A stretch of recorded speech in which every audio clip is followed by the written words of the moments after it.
வணக்கம் நண்பர்களே. Story time Tamil சேனலுக்காக உங்களுடன் ரவிசங்கர் பாலச்சந்திரன். இன்னும் ஒரு புது கதையோடு இன்றைக்கி உங்களெல்லாம் சந்திக்கிறதுல ரொம்ப மகிழ்ச்சி. ஒவ்வொரு நாளும் நீங்கள் கேட்க போகிற புது புது கதையில் நல்லவங்களாக வாழறதோட முக்கியத்துவம், உழைச்சி வாழறதோட மேன்மை, மற்றவங்களுக்கு உதவுற நல்ல பண்பு, திருடக்கூடாது, பொய் சொல்லக்கூடாது, பொறாமப்படக்கூடாது, பேராசைப்படக்கூடாது, இது மாதிரி இன்னும் பல நல்ல கருத்துக்களை குழந்தைகளுக்கு கதை வழியாக சொல்ல போகிறோம். கதையை கேட்கலாம் வாங்க. ஒரு ஊரில் நாராயணன்னு ஒருத்தன் இருந்தான். அவன் வேலை வெட்டிக்கெல்லாம் எதுவும் போகாமல் வீட்லேயே சாப்பிட்டு உக்காந்துருந்தான். அவனோட பொண்டாட்டி, ஏதாவது ஒரு வேலை வெட்டிக்கு போங்க, இப்படியே நீங்கள் சாப்பிட்டு சும்மா இருந்தீங்க அப்படின்னா நம்மளோட சொத்துக்குத்து எல்லாம் கரைஞ்சி போயிடும், ஒரு நாளைக்கு நம்ம தெருவுக்கே வந்துடுவோம், அதனால் கண்டிப்பாக நீங்கள் ஏதாவது ஒரு வேலைக்கு போங்க அப்படின்னு சொல்லி அவங்ககிட்ட அடிக்கடி வற்புறுத்திக்கிட்டு இருந்தாங்க. ஆனாலும் இவன் எதையாவது பற்றி யோசிச்சுக்கிட்டு அப்படியே கனவு கண்டுக்கிட்டே இருப்பான். அந்த கனவுலையே நாள் முழுக்க ஓட்டிடுவான். அந்த மாதிரி கனவுலையே எல்லாத்தையும் சாதிச்சிட்டதா அவன் திருப்திப்பட்டுக்குவான். ஆனால் வீட்டை விட்டு எங்கேயும் போகமாட்டான், திண்ணையிலேயே உக்காந்துருப்பான். ஒரு நாளைக்கு பார்த்தா தான் ஒரு பெரிய ஓட்டப்பந்தய வீரனாகிற மாதிரி கனவு காணுவான். நாடு நாடாக போய் ஓட்டப்பந்தயத்துலலாம் கலந்துக்கிட்டு எக்கச்சக்கமாக கோப்பைகளெல்லாம் வாங்கிட்டு வர மாதிரி கனவு கண்டுக்கிட்டு இருப்பான். இன்னொரு நாளைக்கு பார்த்தா தான் ஒரு பெரிய சக்கரவர்த்தி ஆகிட்ட மாதிரியும் தனக்கு நிறையா ராஜாக்கள்லாம் வந்து கப்பம் கட்டுற மாதிரியும்லாம் கனவு கண்டுக்கிட்டு இருப்பான். இதே மாதிரி வெட்டியாக பொழுதுபோக்கிக்கிட்டு இருந்தப்போ ஒரு நாளைக்கு இவனுக்கு என்ன தோணுச்சு, நமக்கு வந்து திடீர்னு ஒரு ஆளை வந்து புலியாக மாற்றுற மந்திரம் மட்டும் தெரிஞ்சிருச்சு அப்படின்னா நாம் ஒரு ஆளை புலியாக மாற்றலாம்ல அப்படின்னு சொல்லி கனவு கண்டான்.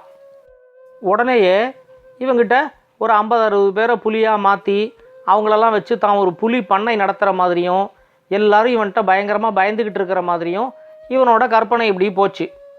அப்போவே இவன் வந்து எப்படியாவது மனுஷங்களை புலியாக மாற்றுற மந்திரத்தை கற்றுக்கணும் அப்படின்னு சொல்லி முடிவு பண்ணிட்டான். இதுக்கு அடுத்த வந்த நாட்கள்லையும் இவன் இதை பற்றியே யோசிச்சுக்கிட்டு இருந்தான்.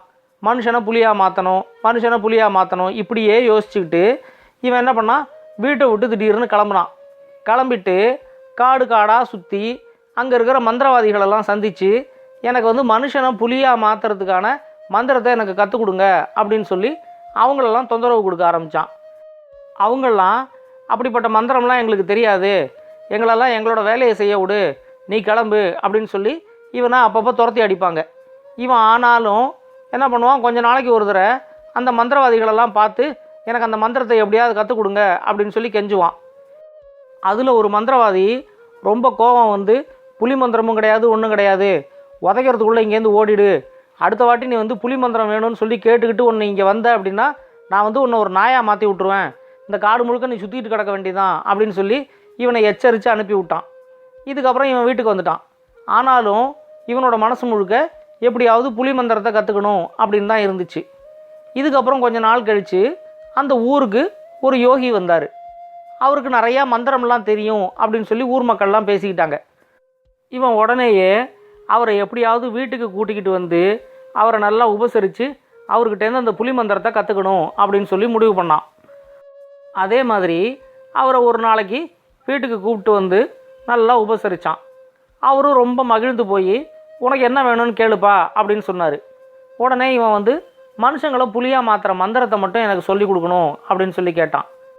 உடனே அவர் சொன்னார், எனக்கு அந்த மந்திரம் தெரியும், ஆனால் 2 நிபந்தனையில் உனக்கு அந்த மந்திரத்தை நான் கற்றுக் கொடுப்பேன்.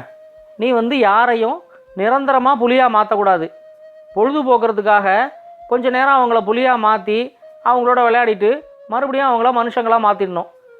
அதே மாதிரி யாரையும் அவங்களோட விருப்பம் இல்லாமல் அவங்கள புலியாக மாற்றக்கூடாது. இந்த 2 நிபந்தனைக்கு உட்பட்டு நான் உனக்கு அந்த மந்திரத்தை கற்றுத்தரேன் அப்படின்னு சொன்னார். இவன் உடனே சரின்ட்டான். உடனே அவர் வந்து கொஞ்சம் விதை நெல் எடுத்துக்கிட்டு வா அப்படின்னு சொல்லி இவன்கிட்ட விதை நெல்லை வாங்கிக்கிட்டார். அந்த விதை நெல்லை 2ஆக பிரிச்சுக்கிட்டார். பிரிச்சுட்டு அந்த விதை நெல்லில் அவர் வந்து மந்திரத்தை ஜெபிச்சார். ஜெபிச்சு முடிச்சுட்டு அந்த விதை நெல்லை 2 பங்கையும் இவன்கிட்ட கொடுத்தாரு. கொடுத்துட்டு நீ ஆசைப்பட்டியேங்கிறதுக்காக ஒரே ஒரு தடவை தான் இந்த மந்திரத்தை வந்து நீ பிரயோகிக்க முடியும். நீ வந்து இந்த முதல் பாகம் நெல்லை வந்து யார் மேலேயாவது போட்டு நான் சொல்லிக் கொடுக்குற மந்திரத்தை சொன்னேன் அப்படின்னா அவங்க புலியாக மாறிடுவாங்க. அதுக்கப்புறமா இன்னொரு மந்திரம் இருக்குது, அந்த மந்திரத்தை சொல்லி இந்த 2வது பாகம் நெல் எடுத்து அவங்க மேலே போட்டோன்னா அவங்க சாதாரணமான மனுஷனாக மறுபடியும் மாறிடுவாங்க அப்படின்னு சொல்லிட்டு அந்த 2 மந்திரத்தையும் இவனுக்கு கற்றுக் கொடுத்துட்டு அந்த 2 பாகம் விதை நெல்லையும் இவன்கிட்ட கொடுத்துட்டு அவர் கிளம்பி போயிட்டார்.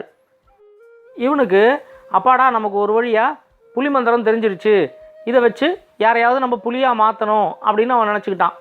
உடனேயே அந்த யோகி சொன்னது இவனுக்கு ஞாபகத்துக்கு வந்துச்சு. யாரோட சம்மதமும் இல்லாமல் அவங்கள புலியாக மாற்ற முடியாது அப்படிங்கிறத இவன் தெரிஞ்சுக்கிட்டான். உடனே வேறு யாரும் இதுக்கு சம்மதிக்க மாட்டாங்க அப்படிங்கிறதுனால இவனோட பொண்டாட்டியை கூப்பிட்டு, இங்கே வா, நான் உன்னை வந்து கொஞ்சம் நேரத்துக்கு புலியாக மாற்றிக்கிறேன், கொஞ்சம் நேரம் உன்னோட பொழுதுபோக்கிட்டு அதுக்கப்புறம் மறுபடியும் உன்னை மனுஷியாக மாற்றிடுறேன் அப்படின்னு சொல்லி இவனோட பொண்டாட்டிக்கிட்ட கேட்டான். உடனே அவளுக்கு செம கோவம் வந்துருச்சு. எந்த வேலைக்கும் போய் சம்பாதிக்கிறது கிடையாது, இப்போ என்னையும் புலியாக மாற்றி விட்டிங்கன்னா குடும்பத்தை யார் கவனிக்கிறது அப்படின்னு கேட்டு இவனை திட்டி விட்டா. திட்டி விட்டு நான்லாம் புலியாக மாற முடியாது அப்படின்னு சொல்லிட்டா. சம்மதம் இல்லாமல் புலியாக மாற்ற முடியாது அப்படிங்கிறதுனால இவனுக்கு வேறு என்ன பண்ணுறதுன்னு தெரியல. உடனே இவன் பொண்டாட்டிக்கிட்ட கெஞ்சி இவன் என்ன சொன்னான், சரி ஒரு வழி இருக்குது, நான் வந்து புலியாக மாறிடுறேன், நீ வந்து முதல்ல இந்த மந்திரத்தை நான் சொல்லி கொடுக்குறேன் உனக்கு, அந்த மந்திரத்தை கேட்டு நீ வந்து என் மேலே அந்த மந்திரத்தை போட்டு இந்த விதை நெல்லை எடுத்து என் மேலே போடு, உடனே நான் புலியாக மாறிடுவேன், கொஞ்சம் நேரம் நான் இங்கே அங்கே புலியாக சுற்றிக்கிட்டு இருக்கிறேன், அதுக்கப்புறமா இன்னொரு மந்திரத்தை சொல்லி என் மேலே அந்த 2வது பாகம் விதை நெல்லை எடுத்து போடு, அப்போ நான் வந்து மறுபடியும் மனுஷன் ஆகிடுவேன் அப்படின்னு சொன்னான்.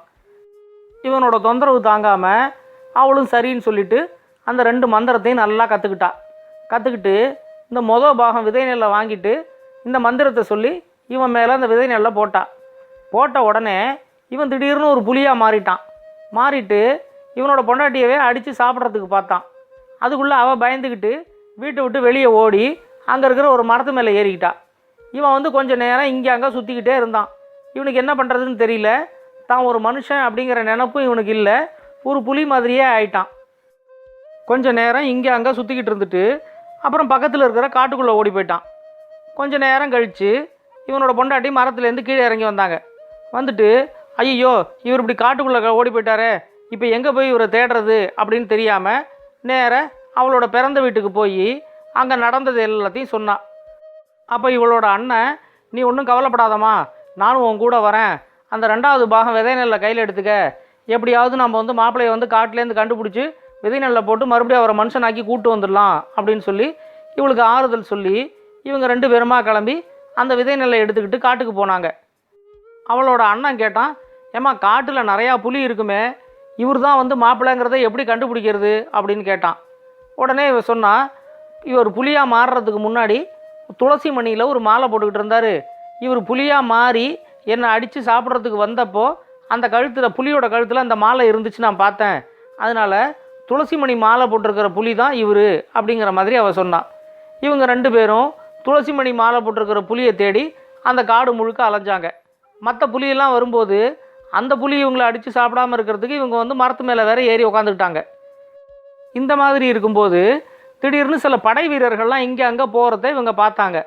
உடனே அந்த படை வீரர்கள்ட்ட, காட்டில் நீங்கள்லாம் என்ன பண்ணுறீங்க அப்படின்னு கேட்டப்போ அந்த படை வீரர்கள் சொன்னாங்க, இதை மாதிரி இந்த அக்கம் பக்கத்தில் இருக்கிற கிராமத்துக்குள்ளெல்லாம் புலி பூந்துருது அப்படின்னு சொல்லி அந்த மக்கள்லாம் ராஜா கிட்ட புகார் கொடுத்துருக்காங்க, அதனால் அந்த புலிகளெல்லாம் வேட்டையாடுறதுக்காக ராஜாவும் நாங்களும் இங்கே வந்திருக்கோம், இந்த காட்டுக்குள்ளே தான் சுற்றி புலியெல்லாம் வேட்டையாடிக்கிட்டு இருக்கோம் அப்படின்னு சொல்லி அந்த படை வீரர்கள்லாம் சொன்னாங்க.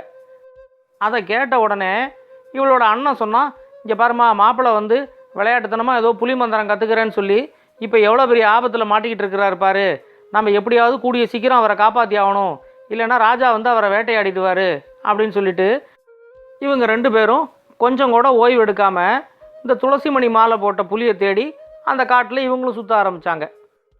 அந்த சமயத்தில் நிஜமாகவே இவங்க 2 பேரையும் ஒரு புலி துரத்த ஆரம்பிச்சிச்சு. இவங்களுக்கு அந்த புலிக்கு துளசி மணி மாலை இருக்கா இல்லையானுங்கிறத பார்க்குறதுக்கு கூட நேரம் இல்லாமல் இவங்க 2 பேரும் ஆளுக்கு ஒரு திசையாக ஓடிட்டாங்க. ஓடி போய் மரத்தில் ஏறி உக்காந்துக்கிட்டதில் அந்த புலிக்கு திரும்பி பார்த்தா அதுக்கு துளசி மணி மாலை எல்லாம் இல்லை. அப்பாடா நல்ல வேலை, இது நெஜ புலி, இதுகிட்ட மாட்டாமல் தப்பிச்சோம் அப்படின்னு நினச்சிக்கிட்டு இவன் வந்து மரத்து மேலே ஏறி உக்காந்துருந்தா. அந்த புலி கொஞ்சம் நேரம் அங்கே காத்திருந்து பார்த்துட்டு அது கிளம்பி போயிடுச்சு. அது கிளம்பி போன உடனே சரி கீழே இறங்கலான்னு பார்க்கும்போது மரத்துக்கு அந்த பக்கம் ஏதோ சத்தம் கேட்டுச்சு. இவன் மரத்து மேலேயே உக்காந்துக்கிட்டு அந்த பக்கமாக எட்டி பார்த்தா. அந்த பக்கத்தில் அந்த நாட்டு ராஜா வேட்டையெல்லாம் ஆடி முடிச்சுட்டு கொஞ்ச நேரம் ஓய்வு எடுக்கலாம் அப்படின்னு சொல்லி அந்த மரத்தடியில் அவர் உக்காந்துருந்தார். அந்த சமயத்தில் ஒரு புலி வந்து அவர் மேலே பாயறதுக்கு பார்த்துச்சு. அந்த புலியை பார்த்த உடனே இவளுக்கு தெரிஞ்சிருச்சு அதோட கழுத்தில் துளசி மணி மாலை இருக்குங்கிறது. உடனே இவன் என்ன பண்ணா, இவ கையில் இருக்கிற அந்த 2வது பாகம் விதை நெல்லை எடுத்து கிடுகிடுன்னு மந்திரத்தை சொல்லி அந்த புலி மேலே போட்டா. ராஜாவுக்கு திடீர்னு புலி தன்னை தாக்க வந்த உடனே அவருக்கு என்ன பண்ணுறதுன்னு தெரியல. அதுக்குள்ள மரத்துலேருந்து யாரோ மந்திரத்தை சொல்லி ஒரு விதை நெல்லை எடுத்து போட்டு, இப்போ அந்த புலி திடீர்னு ஒரு மனுஷனாக மாறின உடனே ராஜா அப்படியே திகைச்சு போய் நின்றுட்டார். இவன் மரத்துலேருந்து ராஜா முன்னாடி குதிச்ச உடனே ராஜா நல்ல சமயத்தில் ஏதோ ஒரு மந்திரத்தை சொல்லி இந்த புலியை ஒரு மனுஷனாக மாற்றி என்னோட உயிரை காப்பாற்றினீங்க, உங்களுக்கு ரொம்ப நன்றி அப்படின்னு சொல்லி ராஜா சொன்னார். உடனே ராஜா இவர் என்னோட புருஷன்தான், இதை மாதிரி பொழுதுபோக்குறதுக்காக புலி மந்திரத்தை கற்றுக்கிட்டு ஒரு புலியாக மாறி இந்த காட்டுக்குள்ளே அலைஞ்சிக்கிட்டு இருந்தார். இவரை கண்டுபிடிக்கிறதுக்காக தான் நானும் என்னோட அண்ணனுமா இங்கே இந்த காட்டுக்குள்ளே சுற்றி கடைசியில் இவரை கண்டுபிடிச்சிட்டோம். நல்ல வேளை இன்னும் கொஞ்ச நேரம் விட்டுருந்தா இவர் உங்களையே அடித்து சாப்பிட்ருப்பாரு அப்படின்னு சொல்லி அவள் சொன்னான். ராஜாவுக்கு அதை கேட்ட உடனே ரொம்ப கோவம் வந்துருச்சு. உன்னோட விளையாட்டு வினையாக இருந்துச்சுன்னா ராஜாவோட உயிரில் போயிருக்கும் அப்படின்னு சொல்லி இந்த நாராயணனை எச்சரிச்சிட்டு, இனிமேல் இதை மாதிரி கனவு கண்டுக்கிட்டு இருக்கிற வேலையெல்லாம் வச்சுக்காத, ஒழுங்காக ஏதாவது ஒரு வேலை வெட்டிக்கு போய் குடும்பத்தை காப்பாற்றுற வழியை பாரு அப்படின்னு சொல்லிட்டு இந்த நாராயணனுக்கு ஒரு வேலையை போட்டு கொடுத்தாரு. அதுக்கப்புறமா இந்த நாராயணனும் வீணாக கனவு காண்றதெல்லாம் விட்டுட்டு ஒழுங்காக வேலையை பார்த்து குடும்பத்தை காப்பாற்றினான். நல்லா இருந்துச்சா அந்த கதை? இந்த கதை உங்களுக்கு பிடிச்சிருந்தா லைக் பண்ணுங்கள், கமெண்ட் பண்ணுங்கள், ஷேர் பண்ணுங்கள். முக்கியமாக மறக்காமல் சேனலை சப்ஸ்கிரைப் பண்ணுங்கள். உங்களுக்காக, உங்கள் குழந்தைங்களுக்காக இன்னும் நிறைய நல்ல நல்ல கதைகள் வந்துக்கிட்டே இருக்குது. ஸ்டோரி டைம் தமிழ் சேனலோட தொடர்பில் இருங்க. நன்றி, வணக்கம்.